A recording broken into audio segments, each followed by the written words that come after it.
Well, the Bazetta Police Department's got some good news. The skeletal remains that were discovered in July of 23rd of 2006 have been finally and positively identified. They're identified as Mr. Gregory L. Griffin. At the time, we had not much to work with. We had sent the bones to the Armed Forces Institute of Pathology, and they weren't that far off. They put his age at around 50. I believe when he disappeared, he was 47. They put his height at 5 feet 8, and that's what he comes back as, is 5 feet 8, plus or minus 2 or 3 inches. So the remains have been finally identified thanks to the dogged, undetermined, good police work on the part of Bazetta. You'd be amazed as how many leads we've had, how many potential names we've had, and each one was tracked down and either became a positive, a maybe, or a minus, until we finally got a positive DNA match. And so the skeletal remains that have been there for 12 years are those of Gregory L. Griffin. How do you spell? First name, Gregory. Middle initial L. Last name, Griffin, Griffin. From what town? What town is he from? I believe he's from the Youngstown area. Any indication on how he died? Basically, no. When we examined the bones, there was no evidence of gunshot wound, no evidence of stabbing or anything like that. But if you take a look at how people die, there's two types of cases. There are cases that are autopsy dependent.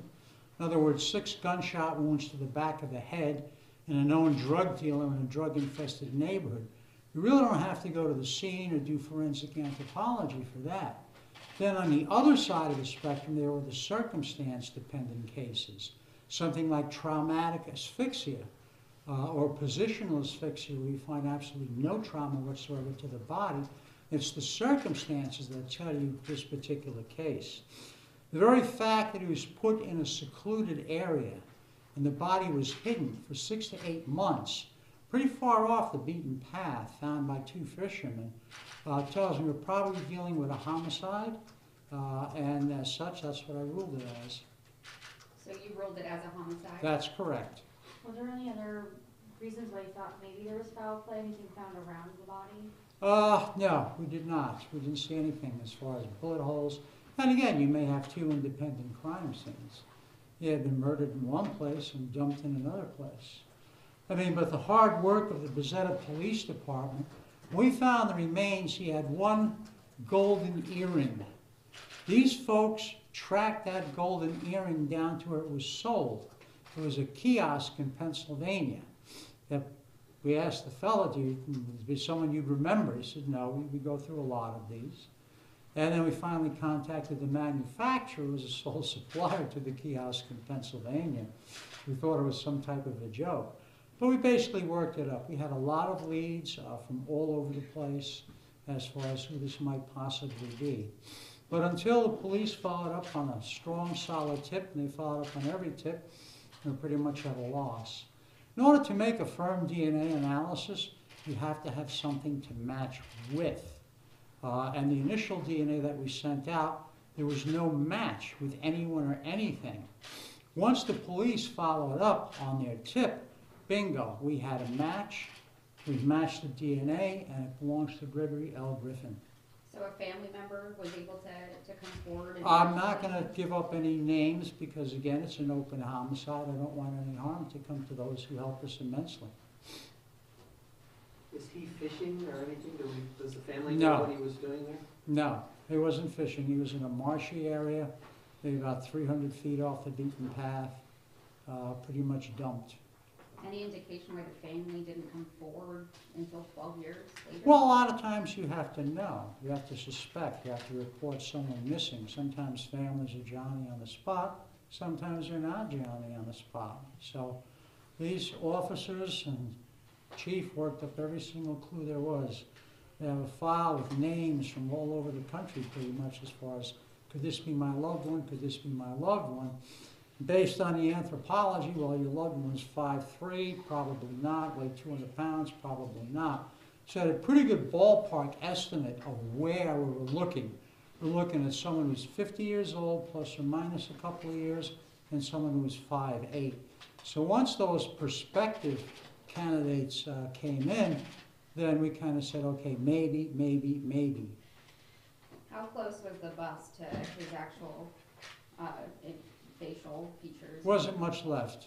You're sitting in a swamp for 6 to 8 months, you're not going to find much at all. Was there a license picture from back then? We do have a license picture from back then. Did it look similar to this gentleman? I haven't seen the updated one. It did. It did, very similar. Now that we know who he is, where does your investigation go from here? We're gonna try and rewind the tape of his life and find out, you know, where he was, you know, possibly where he was, this homicide occurred at.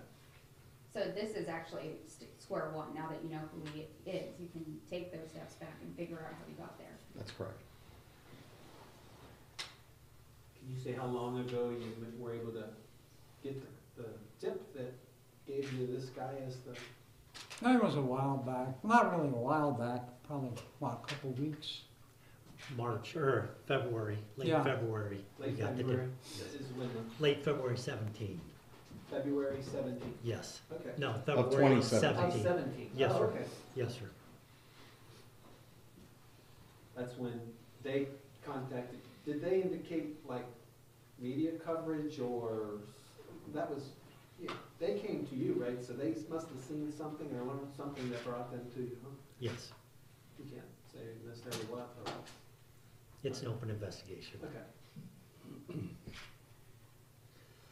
Could we see his license picture, or is that something you could show us, just so we could compare it, or no? Okay. No. Can you tell us anything about the type of work he did or you're not gonna,